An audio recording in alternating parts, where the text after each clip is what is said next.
എരിഞ്ഞു തീരാൻ ഇങ്ങനെയും ചില ജന്മങ്ങൾ ബാക്കി. അറിയപ്പെടാതെ അൾത്താരയിൽ അലിഞ്ഞു ചേരാൻ ഇങ്ങനെയും ചില മനുഷ്യർ ബാക്കി. ലോകത്തിൽ വലിയ സ്ഥാനങ്ങൾ കൈയടക്കാമെന്നിരിക്കെ കേവലം സാധുക്കളെ പോലെ കർത്താവിൻ്റെ സുവിശേഷത്തിന് വേണ്ടി മറഞ്ഞ് മാറി ഉരുകാൻ ഇങ്ങനെയും ചില വ്യക്തികൾ ബാക്കി. ഇത് കെട്ടുകേൾവിയോ കെട്ടുകഥയോ ഒന്നുമല്ല. ഇന്നും ചില മനുഷ്യർ അങ്ങനെയാണ്. വെട്ടിപ്പിടിക്കാനും ഉയരങ്ങളിലേക്ക് എത്താനുമൊക്കെയുള്ള സാധ്യതകൾ ബാക്കി നിൽക്കെ എല്ലാം വേണ്ടെന്ന് വെച്ച് കർത്താവിൻ്റെ ശുശ്രൂഷയിൽ നറുദീപങ്ങളായി ജ്വലിക്കുന്നു. അങ്ങനെ ഒരാളാണ് ബ്രദർ ജോസഫ് തൈക്കാളമുറി. കൊത്തലിംഗോ പുണ്യവാനെ കുറിച്ച് നിങ്ങൾ കേട്ടിട്ടുണ്ടോ? അഗതികളെയും സാധുക്കളെയും ജീവിതകാലം മുഴുവൻ ശുശ്രൂഷിച്ച മഹാവിശുദ്ധൻ. അദ്ദേഹത്തിൻ്റെ കാരിസമുള്ള 3 ഗണം ശുശ്രൂഷകൾ കേരളത്തിലുണ്ട്. അതിലൊന്നാണ് കൊത്തലിംഗോ ബ്രദേഴ്സ്. കൊത്തലിംഗോ ബ്രദേഴ്സിൻ്റെ കൊച്ചിയിലുള്ള ഇന്ത്യയിലെ തന്നെ ആദ്യത്തെ ശുശ്രൂഷാലയം പള്ളുരുത്തിയിൽ സ്ഥാപിച്ച പ്രിയ ബഹുമാനപ്പെട്ട ബ്രദർ ജോസഫ് തൈക്കാളമുറി ഇന്നലെ അദ്ദേഹം ലോകത്തോട് വിട പറഞ്ഞു. അദ്ദേഹവുമായി ബഹുമാനപ്പെട്ട ഷാജി തുമ്പേശ്വരിയിലച്ചൻ നടത്തിയ അഭിമുഖത്തിൻ്റെ ചില പ്രസക്ത ഭാഗങ്ങളാണ് ഞങ്ങൾ ഇന്ന് നിങ്ങളുമായി പങ്കുവയ്ക്കുന്നത്. തൻ്റെ ജീവിതം എങ്ങനെയാണ് തുടങ്ങിയത് എന്ന ചോദ്യത്തിന് ജോസഫ് ബ്രദർ പ്രതികരിച്ചത് ഇങ്ങനെയാണ്. 1979 ഞാൻ ഇറ്റലിയിലേക്ക് പോകുന്നത്. കൊത്തലംഗോ എന്ന സ്ഥാപനത്തെ പറ്റി കേട്ട്. കാരണം ഇവിടെ 75 സിസ്റ്റേഴ്സ് വന്ന് കൊത്തലംഗോ സ്ഥാപിച്ച്. അപ്പോൾ അത് കണ്ടപ്പോൾ എനിക്കൊരു അപ്പം ഞാൻ അതിനു മുമ്പ് സെമിനാരിൽ പോയിരുന്നത് ഫിലോസഫി സെക്കൻഡ് ഇയറിൽ അതല്ല എൻ്റെ ദൈവവിളി എന്ന് മനസ്സിലാക്കൊണ്ട് ഞാൻ അവിടെ നിന്ന് പോന്നു. ഒരു 3-4 വർഷം വെറുതെ നടന്ന് ആ ഇടക്കാനൊക്കെ ഒരു ഇത്ര പിതാവ് ബിഷപ്പായി. അദ്ദേഹം വഴിയായിട്ട് എന്നെ രണ്ടാമത് വിളിച്ചിട്ട് ഇപ്പോൾ എൻ്റെ ഒരു ആഗ്രഹം എങ്ങനെയെങ്കിലും ഈ പാവപ്പെട്ടവർക്ക് വേണ്ടി എന്തെങ്കിലും ചെയ്യണം എന്നുള്ളതാണ്. അപ്പോൾ അങ്ങനെയാണ് പിതാവിൻ്റെ വഴി. പിതാവ് എനിക്കൊരു ബ്രദേഴ്സ് ആകാനുള്ള ഒരു കോൺഗ്രിഗേഷനുണ്ട്. അതിലേക്ക് പോകാൻ താല്പര്യമുണ്ട്. അപ്പോൾ അവരുടെ സേവനം മുഴുവൻ ബുദ്ധിമാന്യമുള്ളവർ, ആഗതികൾ ആരും പോയില്ലാത്തവരൊക്കെയാണ്. അപ്പോൾ എനിക്ക് കേട്ടപ്പോൾ ഏതാണ്ടൊക്കെ ഒരു ഉള്ളിൽ തോന്നിക്കൊള്ളാമെന്ന്. അങ്ങനെ എന്നോട് പിതാവിന് പ്രാർത്ഥിക്കുന്നൊക്കെ പറഞ്ഞ് എന്നോട് പ്രാർത്ഥിക്കുകയും പുള്ളി അതിന് ശേഷം തിരിച്ച് ഇറ്റലിയിലേക്ക് പോയി. എന്നിട്ട് എൻ്റെ സുപ്പീരിയേഴ്സായിട്ട് കണ്ട് അവിടെ നിന്ന് സ്പോൺസർ ലെറ്ററുമായിട്ടാണ് പുള്ളി വന്നത്. അങ്ങനെ പെട്ടെന്ന് പിന്നെ കാര്യങ്ങളെല്ലാം നടന്ന് ഞാൻ 79 ഇറ്റലിയിൽ പോയി. 81 ഫസ്റ്റ് പ്രൊഫഷൻ നടത്തി. 84 തിരിച്ചു വന്ന് ഫൈനൽ പ്രൊഫഷൻ നടത്തി ഇവിടെ സ്ഥാപനം തുടങ്ങി. ആദ്യം 4 പേരെ നമ്മുടെ കൊച്ചിൻ കോർപ്പറേഷൻ്റെ റിലീഫ് സെറ്റിൽമെൻറ്റ് ഒരു സ്ഥാപനമുണ്ട്. അവിടെ നിന്ന് 4 പേരെ ആദ്യമായിട്ട് പോയി എടുത്ത്. അതിനുമുമ്പ് ഞാൻ ഒരു എക്സ്പീരിയൻസ് പോലെ അവിടെ എല്ലാ ശനിയാഴ്ചയും പോകുമായിരുന്നു. എല്ലാ ശനിയാഴ്ചയും പോകാനായിട്ട് അവിടെയുള്ളവരൊക്കെ ഷേവ് ചെയ്യും കുളിപ്പിക്കുകയൊക്കെ ചെയ്യുമായിരുന്നു. ആരും ഒരു കുളിയും ജലമൊന്നും ഇല്ല, ആരും ശ്രദ്ധിക്കില്ല. ഗവൺമെൻറ് ഒരു സ്ഥാപനമല്ല. എല്ലാം ഇങ്ങനെ ഈ മീശയൊക്കെ വളർന്ന് മുടിയൊക്കെ വേണം. അപ്പം ഞാനിങ്ങനെ കച്ചത്ത് ഖത്തർ ചെയ്തെല്ലായിട്ട് കൂടി അങ്ങനെ ചെയ്ത് പിന്നീട് ഞാൻ മനസ്സിലാക്കിയ ഓരോ മാസം അവരത് എഴുതിയെടുക്കും. പിള്ളേരെ മുടി വെട്ടി ഇത്ര കാശി ചിലവായെന്ന് പറഞ്ഞു അതവരെടുക്കുക. എൻ്റെ പേരും പറഞ്ഞു. ഞാൻ ആരെ വന്ന് മുടി വെട്ടിക്കൊണ്ട് വാർത്തകൾ മുടി വെട്ടിക്കുന്നത്. അപ്പോൾ എനിക്ക് വാശിയായി.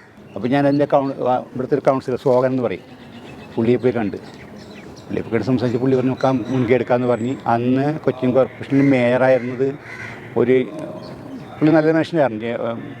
അപ്പോൾ അദ്ദേഹം പറഞ്ഞു നമുക്ക് ഒരുമിച്ച് തിരുവനന്തപുരത്ത് പോയിട്ട് നേരിട്ട് പോകാമെന്ന് പറഞ്ഞു. എന്നാൽ തിരുവനന്തപുരത്ത് സെക്രട്ടേറിയറ്റിൽ പോയിട്ട് ഫയലെടുത്ത്. അപ്പോൾ അതിന് മുമ്പ് ഫയൽ ഇവിടുന്ന് ഒരുപാട് ഫയലുകൾ പോയിട്ടുണ്ട്. അതായത് ഇവർ സെറ്റിൽമെൻറ്റിൽ നിന്ന് ഇതുപോലത്തെ ആൾക്കാരെയൊക്കെ എടുത്തിട്ട് രാത്രി വാനിൽ കയറ്റി ആലപ്പുഴ കടപ്പുറത്ത് കൊണ്ട് കളയും. ഇതൊക്കെ പേപ്പറിൽ വന്നു. അതൊക്കെ പേപ്പർ കട്ടിങ്ങിൻ്റെ ഉണ്ടായിരുന്നു. അതെല്ലാം എടുത്തിട്ടുണ്ടായിരുന്നു. ജോസഫ് ബ്രദർ ചെറുപ്പകാലത്തിലെ ക്രിസ്തുവിൻ്റെ അൾത്താരയെ പ്രണയിച്ചവൻ, ജീവിതകാലം മുഴുവനിലും ദിവ്യകീർത്തനങ്ങൾ പാടാൻ കൊതിച്ചവൻ, അൾത്താരയിൽ സുഗന്ധഗീതങ്ങളുടെ ധൂപം തെളിയിച്ചവൻ, ജീവിതം മുഴുവൻ അർച്ചനയാക്കിയവൻ. ജീവിതാർച്ചന വേളയായിതാ മാനസങ്ങളിൽ പൂജയാ സ്നേഹനായക ജീവദായക സ്വീകരിക്കുകീ പൂവുകൾ. പ്രിയപ്പെട്ട ജോസഫ് ബ്രദറെ, ദൈവത്തിന് സ്തുതി. ബ്രദറിന് ഈ കുഞ്ഞുനാൾ തൊട്ടിങ്ങനെ പാവപ്പെട്ടവരെയും പതിതരെയൊക്കെ ഒന്ന് സംരക്ഷിക്കണം എന്നൊരു ആഗ്രഹം ഉണ്ടായിരുന്നു. അതിനെക്കുറിച്ചൊന്ന് പറയാമോ? ഞാൻ ചെറുപ്പം മുതലേ എന്തോ ഇങ്ങനൊരു പാവപ്പെട്ടവരുടെ ഒരു ഇതുണ്ടായതുകൊണ്ട് ഞാൻ അന്നത്തെ കാലത്ത് എന്നെ ഓൾട്ടർ ബോയ് ആയിരുന്ന കാലം മുതലേ ഞങ്ങളുടെയൊക്കെ നാട്ടിൽ എല്ലാം ഓലപ്പെരകളായിരുന്നു. അപ്പോൾ പെര കെട്ടാത്ത ഒരുപാട് വീടുകളുണ്ടായിരുന്നു.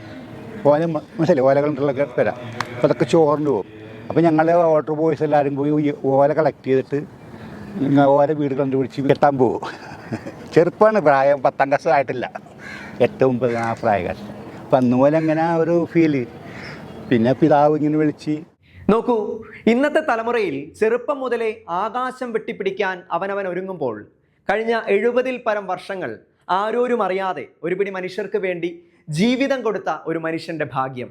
ബ്രദറെ, ഈ ഒരു കുറച്ച് വർഷങ്ങളുടെ ജീവിതത്തെ, ഇത്രയും നാള് ദീർഘമായൊരു ജീവിതത്തെ തിരിഞ്ഞു നോക്കുമ്പോൾ എന്ത് തോന്നുന്നു? എന്താ ഒരു ഫീല്? ജീവിതം നോക്കുമ്പോൾ ഞാൻ ഇന്ന് ഇങ്ങനെ സ്ഥാപനം ഉണ്ടാക്കിയപ്പോൾ ഇത്രയും ആൾക്കാർക്ക് ജീവിതം കൊടുക്കാൻ പറ്റി. ആരും വേണ്ടാത്തവർ ഇപ്പോൾ ഇവിടെ തന്നെ 40-45 പേരുണ്ട്. ഇപ്പോൾ 60-25 പേരുണ്ട്. അപ്പോൾ ഞാൻ ഒരാൾ പോയതുകൊണ്ട് ഇങ്ങനെ സ്ഥാപനം വന്ന് ദൈവത്തിൻ്റെ കൃപ, എൻ്റെ അംഗത്വമല്ല പറഞ്ഞാൽ. അപ്പോൾ ദൈവം എന്നെ ഒരു ആയുധമാക്കി എടുത്തു. പിന്നെ ഞങ്ങളുടെ പ്രത്യേക ഡെഡിക്കേഷനാണിത്. മലമൂത്രം ഭരണം അത് ആരെക്കൊണ്ട് സാധിക്കില്ല. ഞങ്ങൾ രാവിലെ 4 മണിക്ക് തുടങ്ങിയാൽ വൈകുന്നേരം 8 മണി 9 മണിക്കാണ് ഞങ്ങൾ പരിപാടി കഴിയുന്നത്. എന്നും ചെയ്തിട്ടൊരു മടുപ്പുണ്ടോ? ഇല്ല. അതിൽ അങ്ങനെ ആയല്ല. ഡെഡിക്കേഷൻ ആർക്കും ഒരു മടുപ്പില്ല. അതുപോലെ ഇപ്പോൾ വോളണ്ടിയേഴ്സും ഒരുപാട് പേര് വരാറുണ്ട്. അവർ ഞങ്ങളുടെ കൂടെ അങ്ങനെ അലിഞ്ഞു ചേർന്നു. ഒരു മനോഹരത്തെ കൈകൊണ്ടൊക്കെ വരണത്, അതൊന്നും ആ പ്രശ്നമില്ല. കൈകൊണ്ടൊക്കെ വരയ്ക്കേണ്ടി ചില സമയത്തൊക്കെ വൃത്തികേടാക്കളല്ല ഉള്ളേ തേച്ചക്കൊക്കെ മുതലൊക്കെ. പിന്നെ അതൊക്കെ മേനി കഴിയൊക്കെ അങ്ങനെ കണ്ടൊക്കെ അങ്ങനെ ആയിപ്പോയി. ഇത്ര മടുപ്പില്ലാതെ സാധുജന ശുശ്രൂഷയെ കാണണമെങ്കിൽ പരിശുദ്ധാത്മാവ് ജോസഫ് ബ്രദറിനെ വല്ലാതെ പ്രചോദിപ്പിച്ചിരിക്കും. ശരിയല്ലേ? പ്രിയപ്പെട്ട ബ്രദറെ, ഞാനിവിടെ വന്നപ്പോഴേ ഈ ചെറുപ്പക്കാരായ വോളണ്ടിയേഴ്സൊക്കെ ഒന്ന് ശുശ്രൂഷിക്കുന്നുണ്ടല്ലോ, അവരെങ്ങനെയാണ് വന്നത്? അതെങ്ങനെയാണ് അവർ വരാനിടയായത്? അവർ ശരിക്കും സർവീസ് ഇങ്ങനെ കണ്ടുകൊണ്ട് വന്നതാണ്. അത് വെളുപ്പിന് 4 മണി 4:30 അവർ എൻ്റെ കോമ്പൗണ്ട് വരും. ചൊവ്വ, വ്യാഴം, ശനി ഈ ദിവസങ്ങളിൽ വെളുപ്പിന് വരും. കാരണം അന്ന് എല്ലാം 3 ദിവസങ്ങളാണ് നിങ്ങൾക്ക് വരും. എല്ലാ ദിവസവും കുളിക്കും. വൈകുന്നേരം രാവിലെ ഈ 3 ദിവസങ്ങളിൽ ഷേവിങ്ങും കുളിപ്പിക്കൊക്കെ അപ്പോൾ സമയം പോകും. 7 മണിക്കെല്ലാം പള്ളിയിലും വരണം. അപ്പോൾ അതുകൊണ്ട് നമുക്ക് തീർക്കണം. അപ്പോൾ വോളണ്ടിയേഴ്സ് വന്ന് സഹായിക്കും. ഇപ്പോൾ എല്ലാവരും ഷേവ് ചെയ്യണം, എല്ലാവരും കുളിപ്പിക്കണം, എല്ലാവരും ഡ്രസ്സ് മാറണം. അത് കഴിഞ്ഞ് എല്ലാവരും 7 മണിക്ക് പള്ളിക്കത്തും ഉണ്ടാവും. കഴിയുന്നതെല്ലാവരും വരും. അവിടെ ജാതി മതമൊന്നും എല്ലാവരും വരും. അമ്മമാരും നിർബന്ധിക്കുന്നില്ല, അവർ കൊടുത്ത് അവരങ്ങോട്ട് പോരുകയാണ്. അപ്പോൾ അവരത് ഹാബിറ്റായി എല്ലാ ദിവസവും ഇങ്ങനെ കണ്ടും കൂടി വന്നു. കൊത്തലിംഗോയിൽ ചെറുപ്പക്കാരെ പോലും എത്തിക്കും വിധം ഇൻസ്പിറേഷനുള്ള പ്രചോദനം നൽകുന്ന ശുശ്രൂഷ നൽകാൻ പ്രിയപ്പെട്ട ജോസഫ് ബ്രദറിനും ബാക്കിയുള്ള സഹോദരങ്ങൾക്കും കഴിഞ്ഞു. ഇപ്പോൾ കൊത്തലിംഗോ ബ്രദേഴ്സിന്റെ ഡയറക്ടറായ ബ്രദർ ബിനോയ് പീറ്റർ എന്താണ് പറയുന്നത് നമുക്ക് കേൾക്കാം. ബ്രദർ ജോസഫിൻ്റെ ഒരു യെസ് അല്ലെങ്കിൽ അയാം എന്നുള്ള ദൈവത്തോടുള്ള ആ യെസ് വഴിയായിട്ട് സമൂഹത്തിൽ ഒരുപാട് മാറ്റങ്ങൾ ഭിന്നശേഷിക്കാരായ മക്കൾക്ക് വേണ്ടി ചെയ്യാനായിട്ട് സാധിച്ചിരുന്നു. ബ്രദറാണ് കൊത്തലംഗ ബ്രദേഴ്സിൻ്റെ ആദ്യത്തെ ബ്രദർ എന്ന് ഞാൻ പറഞ്ഞു. കൂടാതെ ബ്രദർ അശരണനും ആലംബഹീനരുമായിട്ടുള്ള ഭിന്നശേഷിക്കാരായ, ഒരു കാലത്ത് നമ്മൾ മന്ദബുദ്ധികൾ എന്ന് വിളിച്ചുകൊണ്ടിരുന്ന ഭിന്നശേഷിക്കാരായ മക്കളെ എടുത്ത് സംരക്ഷിച്ച് അവരെ മരണം വരെ നോക്കുക എന്നുള്ള ഒരു വലിയൊരു കർത്തവ്യമാണ് എടുത്തിരുന്നത്. അതുവഴിയായി അവരുടെ ഒരുപാട് ഡിഗ്നിറ്റി നമുക്ക് ഇപ്പോൾ സമൂഹത്തിൽ കാണാം. പണ്ടൊക്കെ ഭിന്നശേഷിക്കാരാണെന്ന് പറഞ്ഞ് കളിയാക്കിയിരുന്ന ആ ഒരു മനോഭാവങ്ങളൊക്കെ മാറ്റാനായിട്ടൊക്കെ സാധിച്ചു എന്നുള്ളതാണ് വലിയൊരു കാര്യം. പ്രിയപ്പെട്ട ബ്രദറെ, നമ്മുടെ ഈ കാര്യങ്ങളൊക്കെ ഞങ്ങളുടെ ജീവിതത്തിൻ്റെ നമ്മുടെ ഈ പാവപ്പെട്ട മക്കളുടെ കാര്യങ്ങളൊക്കെ എങ്ങനെ നടക്കുന്നത്? അപ്പോൾ അതിനെക്കുറിച്ച് അതൊരു പ്രോവിഡൻസ് എങ്ങനെ കിട്ടും നിങ്ങൾക്കൊന്ന് പറയാമോ? ഒരുപാട് പ്രൊവിഡൻസ് ഉണ്ട്. എവിടെ നിന്ന് വരുന്നില്ല, എപ്പോൾ വരുന്നു. നമുക്ക് ഇന്നേരം ഭക്ഷണത്തിന് ഒരു മുടക്കം പറ്റില്ല. അതായത് ഇപ്പോൾ ഈ ദിവസങ്ങളിൽ ഇവിടുത്തെ ജനങ്ങൾ, പ്രത്യേകിച്ച് മുസ്ലിംസ്, അവരിങ്ങനെ ഫീൽഡിൽ വരാത്തവരാണ്. മുസ്ലിംസിൻ്റെ എന്തെങ്കിലും അടിയന്തരം ഉണ്ടെങ്കിൽ അവർ ഒരു നേരത്തെ ഭക്ഷണം ഞങ്ങൾക്ക് കൊണ്ടുതരും. 40-45 പേർക്ക് 50 പേര് 60 പേരുണ്ട് ഞങ്ങൾ, സ്റ്റാഫും സിസ്റ്റേഴ്സും എല്ലാം കൂടി. അപ്പോൾ അവർക്കുള്ള ഭക്ഷണങ്ങൾ മിക്കവാറും തന്നെ ഡെയിലി വരും.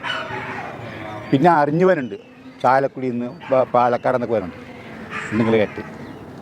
ഇതെങ്ങനെ അറിഞ്ഞറിയാൻ പാടില്ല. സ്വർഗത്തിൻ്റെ വാതിൽ അടയുന്നില്ല, ദൈവത്തിൻ്റെ സ്നേഹം കുറയുന്നില്ല. ഓരോ പ്രഭാതത്തിലും അത് പുതിയതാണ്. കർത്താവിൻ്റെ ശുശ്രൂഷയ്ക്ക് വേണ്ടി ഇറങ്ങുന്ന ഏത് മകൻ്റെയും ഏതൊരു മകളുടെയും വലതുകരം പിടിക്കാൻ മിശിഹ നേരിട്ട് വരും. ഇതുപോലുള്ള ശുശ്രൂഷകൾ ഇനിയും പെരുകട്ടെ. ഭൂമിയിൽ ബഹുമാനപ്പെട്ട ജോസഫ് ബ്രദറിൻ്റെ കീർത്തനങ്ങൾ തീരുന്നുണ്ടെങ്കിലും അദ്ദേഹം ഭൂമിയിൽ പാടിയ പാട്ടുകൾ സ്വർഗദൂതന്മാർ കൂടെ പാടട്ടെ. ആ ജീവിത സങ്കീർത്തനം അനേകർക്ക് പ്രചോദനമാവട്ടെ. ദൈവത്തിന് സ്തുതി. യേശുവേ, നീ എനിക്കായി ഇത്രയേറെ സ്നേഹമേകാൻ, അടിയനിൽ യോഗ്യതയായി എന്തു കണ്ടു നീ. സ്നേഹമേ, നിൻ ഹൃദയം ക്ഷമയുടെ സാഗരമോ, നന്മകൾക്കു നന്ദിയേകാൻ എന്തു ചെയ്യും ഞാൻ?